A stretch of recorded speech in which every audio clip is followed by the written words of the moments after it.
Hello, welcome to my channel. My name is Kata, or welcome back to the channel if you've been here before. Today I'm sharing 5 simple ways to make 2023 a spectacular year for you. And I'm sharing these 5 different ways because these are 5 things that I've also implemented. It's something I've come to realize that I really need to do, and just kind of the importance of these 5 different things that are really going to help me have an amazing year, a fulfilling, inspiring, motivational type of year where I really accomplish some huge goals that I've had for a long time. So one of the first things, and I mentioned this back in a previous video for the December 23rd new moon that we had, I had mentioned this, that setting the intention for this year, that would have been the best time to do it because it was a new moon. I did set some intentions at that time. Waiting for kind of like the 1st of January is really not ideal just because of Mercury retrograde and some other things we had going on astrologically, and just I feel like setting intentions on, January 1st can kind of be one of those cliches where it's like we all do it and 99% of us kind of fall off, maybe a month into it or halfway into January. So honestly, though, setting intentions really do work at any time and at any point in life, as long as you're really truly committed to those intentions. So set your intentions based on your needs. This is something I've realized that for myself, in order for me to set really good intentions I'm actually going to want to stick to, I'm going to need to set those intentions based on my needs, what I actually need in my life right now that I feel is perhaps missing, that I feel I'm perhaps lacking, or don't have enough of, or whatnot, or simply just feeling like it's that area of my life is perhaps not in balance. And those are definitely the intentions that I set for myself. So financially wanting to just have more flow and have more ease. That was certainly an intention that I had set for myself.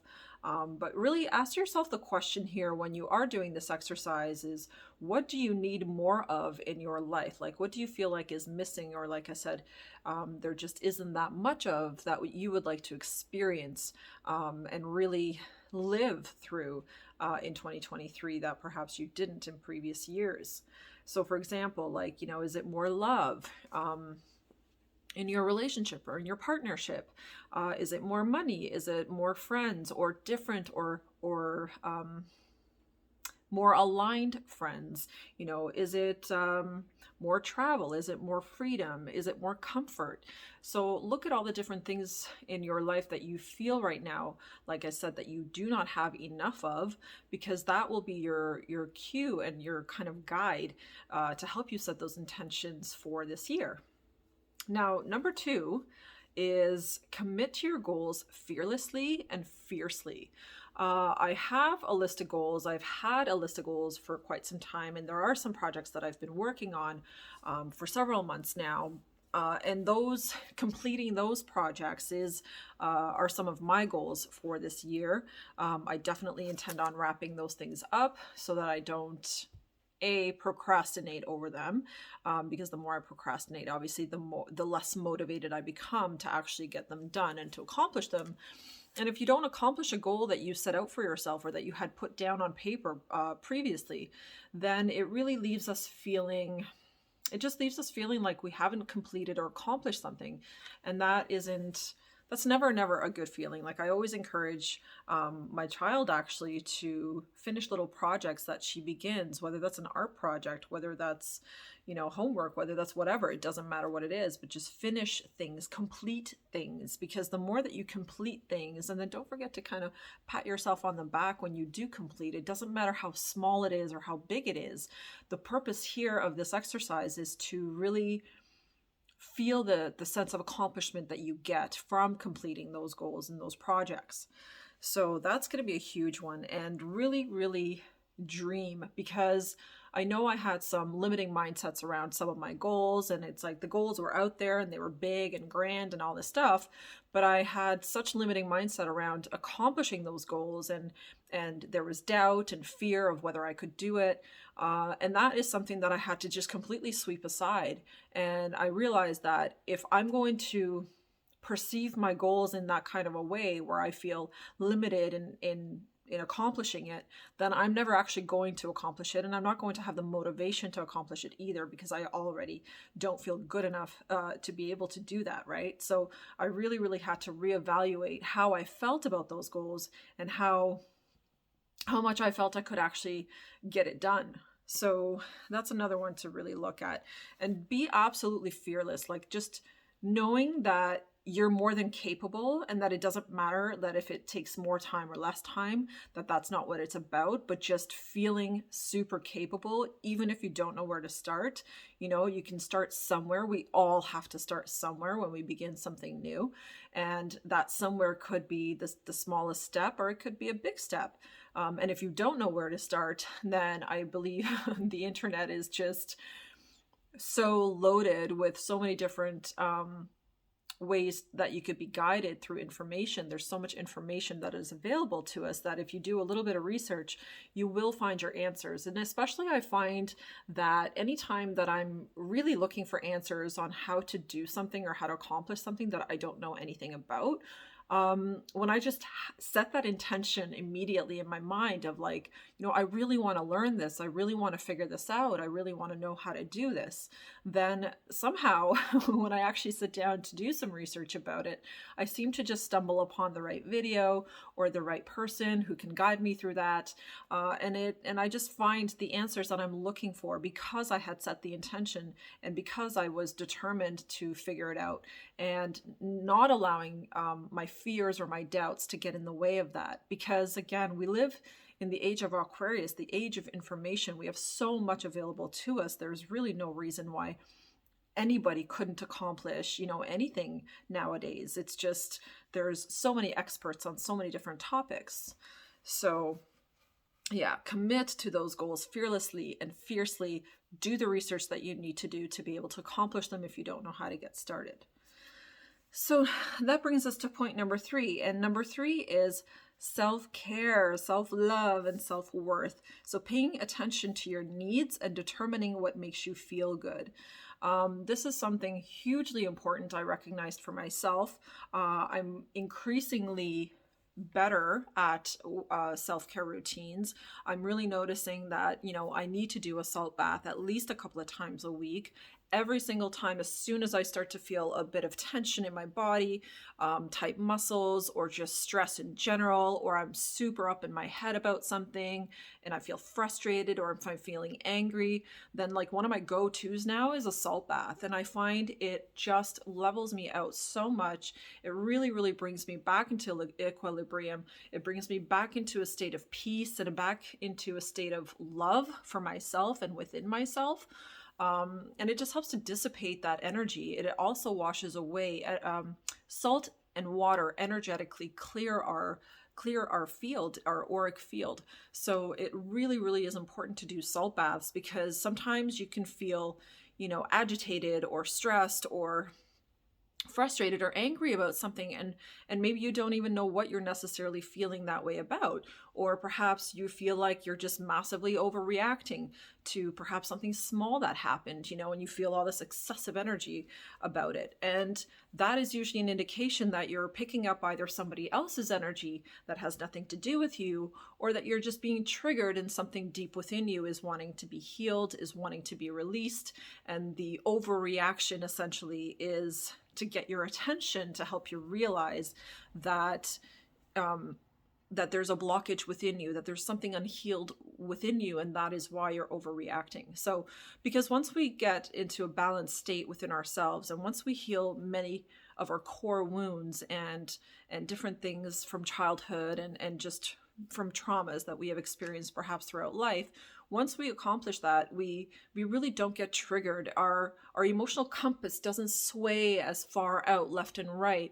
It is able to kind of have a much more gentle swing to it, where it doesn't go too far left or too far right. You know what I mean? So that's something, again, I noticed for myself, that if I can use self-care activities and self-love and really work on my self-worth, then I'm simply going to feel more balanced. I'm going to have a lot more clarity about what to do in my life, how to accomplish my goals. And it just brings me back to a state of truly appreciating who I am. One thing for me that I know that I've had kind of most of my life, that was a huge thing that I had to overcome, was people pleasing and always putting other people's needs before my own. And as a mother, this is also something that I have recognized within myself that I've done repeatedly. And, to a certain degree, as a mother, you do have to put your children's needs obviously first, simply to take care of them, to feed them, to nurture them. Excuse me. But at the same time, we forget that it's so much better for the children when we are balanced, when we feel good and when we feel happy within ourselves. And if you don't give yourself that self-care and that time to really just collect yourself and to really feel good and feel like you have permission to love on yourself or take time for yourself, you know, um, I just find it's such a good way of providing an example, because if we don't do these things, then it really affects the kids negatively, affects everyone else around us negatively, because we're not going to show up in the best form, and in the best possible way that we could, because we're tired, we're exhausted, we feel out of balance because of the fact that we're over giving to others all the time. This was something I actually recognized this past weekend within myself, with my daughter being home and just her kind of asking, for something like every 5 minutes, and me sort of instinctually kind of jumping to cater to that. And then I just kind of pulled the brakes and I was like, whoa, what am I doing here? Like, this is not okay. She's more than capable of doing half the stuff for herself. And I just kind of pulled back and I explained to her, you know what, mommy needs a little downtime. Like, I finally sat down, after maybe cleaning the kitchen for an hour. Don't ask for anything from me. This is my time now. I get to rest, go play, go do something, go pour that drink for yourself or whatever else. So self-care, self-love, self-worth, and I'm not talking here about just children. It could be anybody that you have to care for, or family, or your spouse, or an elderly parent, or whatever else. Like, just make sure you take care of you, because other people are not going to do that for you. And in most cases, other people are not going to tell you to take a break, to, hey, did you self-care today? Did you go for a walk? Did you give yourself some time to exercise? Did you make sure that, you had maybe a nice hot tea, or feed yourself some really wonderful, healthy comfort food? Like, did you do those things? Most people aren't going to ask you that. That is your job to ask yourself that, and to figure out, have I done these things for myself? Have I taken maybe an hour and just grabbed a good book and started reading to give myself a little downtime? These are hugely important things. And the more that I do them, the more that I'm actually craving them, and the more that I am desiring to keep feeding myself and to keep feeding my soul and my body and my mind with those certain activities. And one more point I'm going to say here with the self-care is to make sure that you figure out what those things are specifically for you. Like, salt baths, like I said, is huge for me now. Like, it's something that I've always known was useful, and I've always done them, but I haven't done them to the consistency and as often as I am doing them now. So clearly now I've come to that understanding of how beneficial it truly is for me, and how much it puts me back into a balanced state of mind within body, mind, and soul. So find those activities and figure out what they are for you specifically, so that you can really put those things on your daily schedule, not just once a week, but on your daily schedule. I would say pick at least 3 things that you're going to do every single day that is specifically and only for you, not for anyone else, not to make anyone else happy, but to make yourself happy. Now that brings me to my next point, to point number 4, and that is keep yourself motivated. So listen to podcasts, affirmations, and content that inspires you. This is something that I've also recognized, that the more I'm able to find different things that truly motivate me and inspire me, the more I can keep going, because you're not going to feel, high on life every single day, and you're not going to feel necessarily super energetic or super positive every single day. We live in duality here on this planet, which means there's good and bad, hot and cold, left and right? Like, where everything is in duality, that means our emotions are also in duality. We don't always feel good, but we don't always feel bad either. So that means that on the days that you do feel a little bit worse, or that you just feel maybe more tired or less motivated, give yourself the right kind of brain medicine, the way I like to call it, and get off of like just scrolling social media, and instead, maybe search up specifically like on YouTube or Instagram or whoever, or wherever you follow, whatever social media apps you follow, but find specific things that are going to motivate you. Like I had a really, really great video that I was listening to for a solid 90 minutes while I was in my bath last night.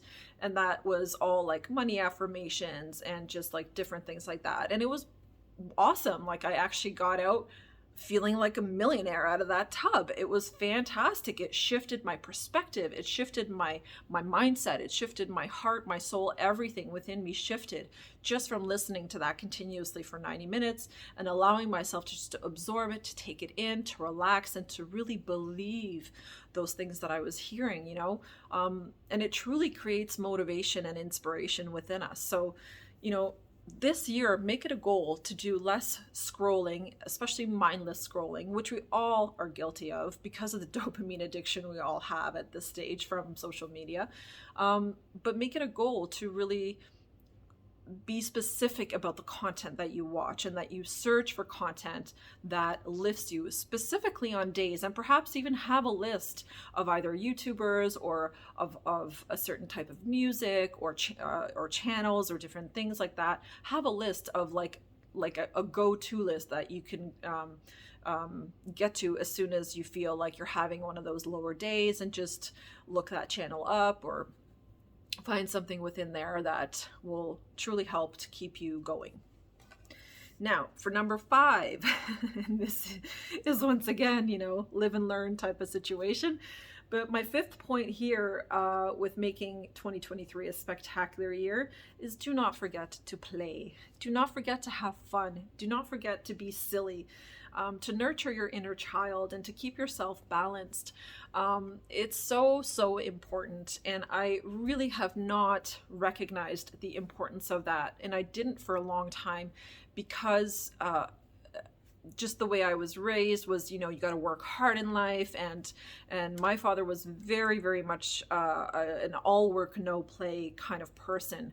So for him, playing was a waste of time, and it was like procrastination, like it wasn't going to help you move ahead in life if you played. So unfortunately, I grew up with this really negative mentality around playing and around having fun and around being silly. Like these were things that were just not really okay in my childhood. So as an adult now, I'm recognizing how incredibly important it is to play and to allow myself a break, and to, like, you can't be 24/7 in like spiritual kind of like, you know, oh, let's go and stay focused and da da da. Like you can't, it's not a sustainable type of energy that you can just kind of hold consistently for a long time. Again, we live in duality here, and let's keep that in mind. And playing is what really truly nurtures your inner child. It helps because we're all children at heart. I don't care how old you are, we are all children at heart.